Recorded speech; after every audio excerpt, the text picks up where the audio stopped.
Meghan Markle, the Duchess of Disappointment to some, the queen of self-branding to others, is about to pick up a shiny new award. Sounds nice, right? Except, oh no, this is not the triumph she thinks it is. This, my friends, is shaping up to be a $250,000 punchline. The Natural History Museum of Los Angeles, dinosaurs, fossils, actual science, has decided to honor Meghan Markle at their Night of Wonder Gala on June 14th. Tickets start at $1,500, but if you're feeling reckless with your trust fund, you can drop a casual $250,000 for a sponsorship table. And who's the star of the night? Meghan. She's being recognized for her advocacy for women and underserved communities. Now, don't get me wrong, on paper, it sounds noble, but let's be real. This isn't someone who's been digging wells, running shelters, or campaigning on Capitol Hill.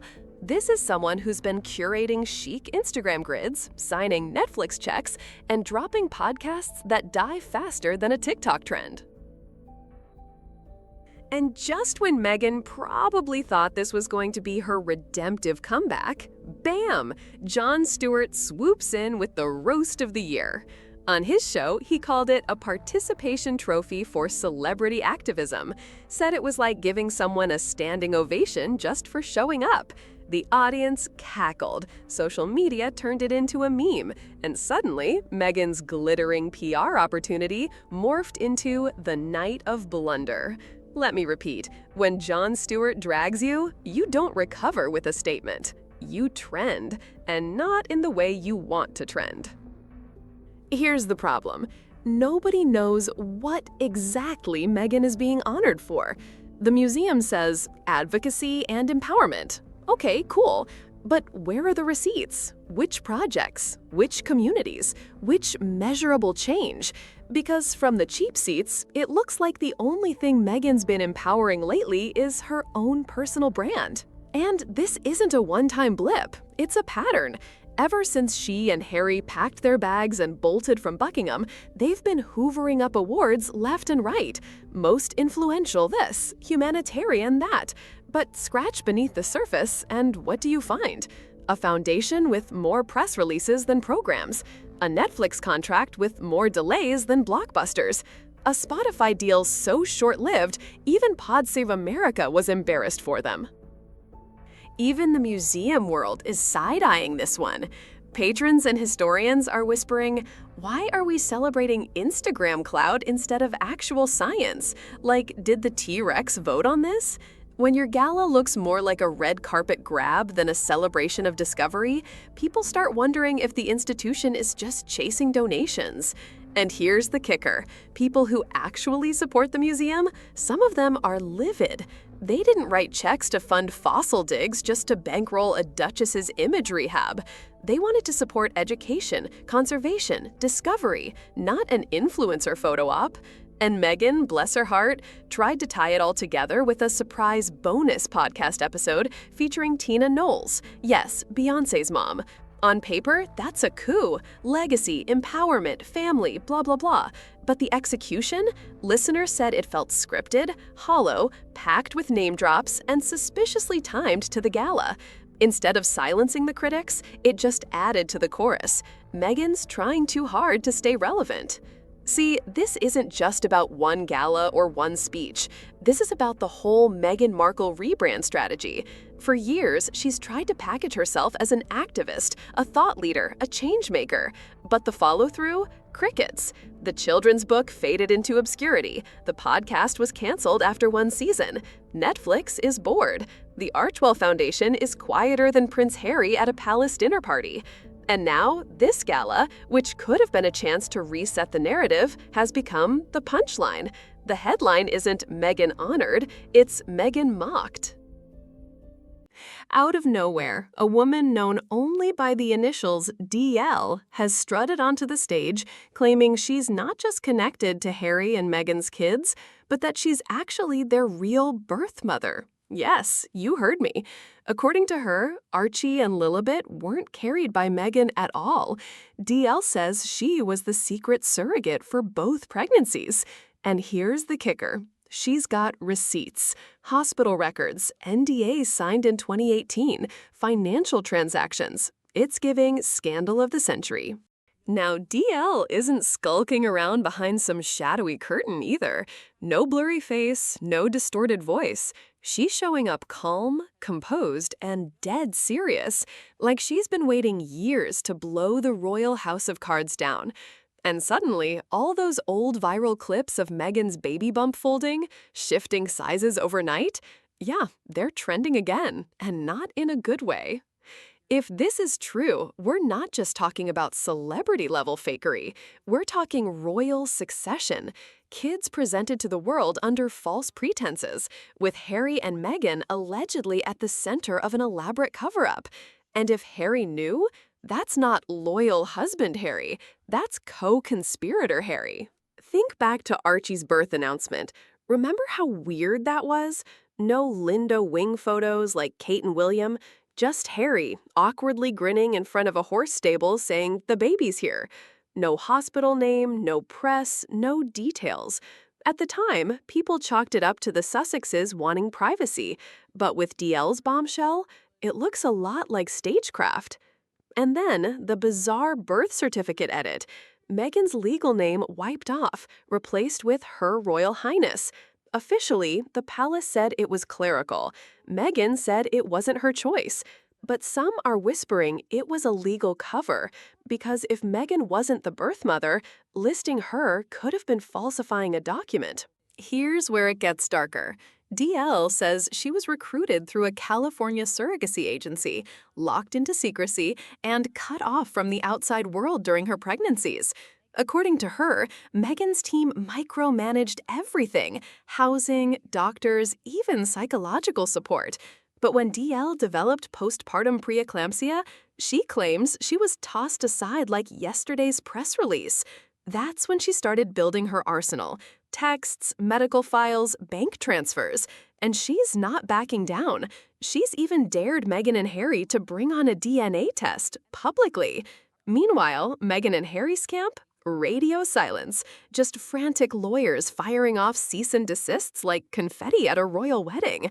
If you've really got nothing to hide, wouldn't you slam dunk this with proof instead of hiding behind legal threats? Although I do have to admit this, right? I always find it weird when people introduce a new baby. Because if you think about it, there's such a big contrast between the end product and how it was made. The result of our sweaty night of just raw dogging, #blessed. Behind palace gates, or should I say California mansion gates, things are reportedly melting down.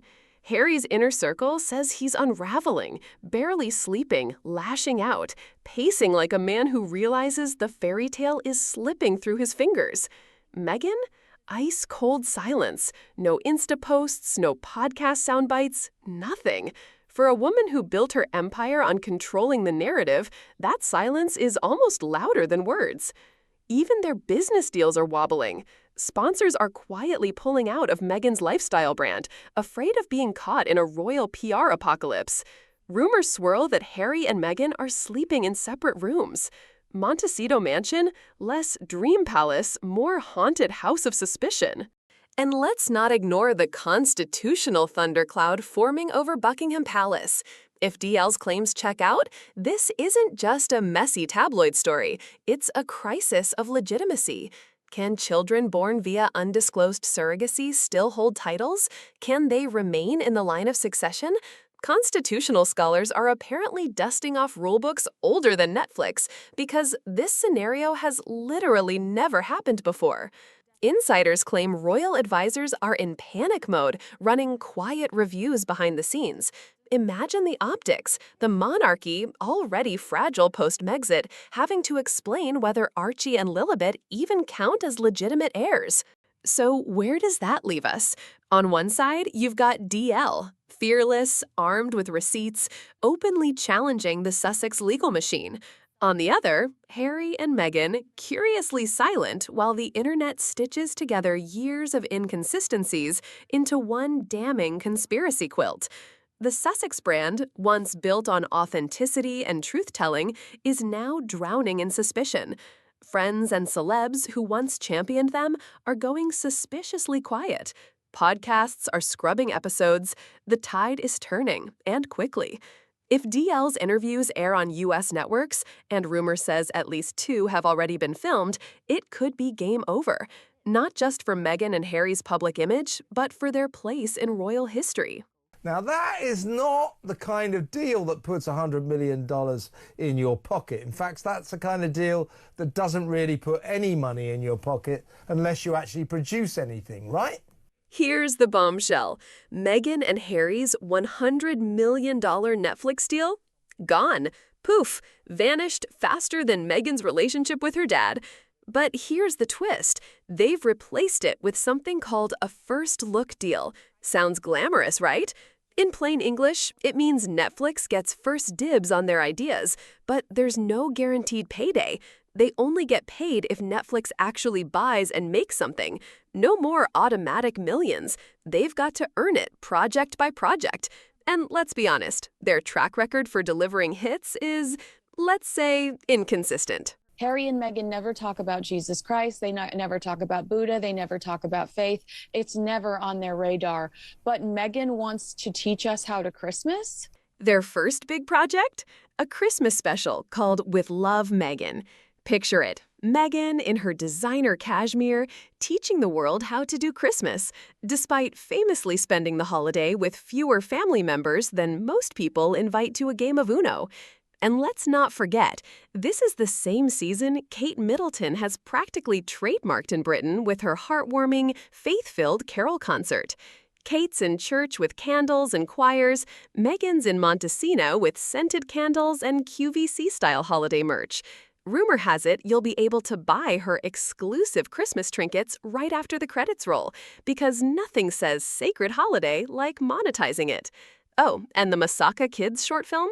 Worthy cause, sure, but insiders whisper it's another slap our logo on someone else's work move, just like their Live to Lead debacle. Remember when New Zealand's ex-Prime Minister Jacinda Ardern basically said, "Yeah, I didn't know they'd be involved, and I probably wouldn't have signed up if I had." Ouch. He's talking about setting up a rival charity, as if they're going to have charity wars. You know, as if it's all about him. Right, I'll show that Shandorka woman. I'll set up my own charity. What about the kids? What about the children? You know, really? Really? I mean, this threat to set up his own rival charity is a feat of petulant childishness, which is on a high level even for him. It's pathetic. But the real royal drama is happening off camera. Over the weekend, whispers emerged that Harry is furious about being quietly nudged out of Centibel, the African children's charity he co-founded in his mother Diana's memory. Sources claim he's threatening to set up a rival charity just to outflank the current leadership, because nothing says it's about the kids like turning it into a charity turf war. Think Succession, but with more polo and fewer business meetings. And here's where it gets deliciously messy. Dr. Sophie Chandelora, the charity board member who publicly accused Harry of being toxic for the brand, apparently felt his fundraising style was more champagne polo matches than hands-on aid. She also hinted at a little too much white savior energy. That's right. While Christian Bale is out here building homes for foster kids in LA, Harry's still flying halfway around the world for photogenic cause work that just happens to look very good in glossy coffee table books. They said that the British royal family should have stepped up and defended her, and they didn't. So she's doing exactly what they accused the British royal family of doing. But the subplot everyone's dissecting? Meghan's silence. Oh yes, while Harry's been battered in the press over charities, lawsuits, and brand damage, Meghan hasn't uttered a public peep in his defense. Not on Instagram, not in a podcast, not even a casual hang in there, babe, at a gala speech. Compare that to Harry, who's defended her against everyone from the British press to the Princess of Wales, sacrificing relationships with his family, his country, and, let's be real, his royal birthright. He even printed Kate's private texts in his book for her. And yet, when his charity implodes, radio silence. Instead, on her birthday, Meghan posted pictures thanking my husband in passing, without even tagging or showing him. In Hollywood PR circles, that's the equivalent of giving someone a wave from across the room while ordering your second martini. Dr. Max Pemberton's column in the Daily Mail twisted the knife further, suggesting Meghan's calculated avoidance of bad press by association is exactly what she accused the royal family of doing to her. That's some Shakespearean hypocrisy right there.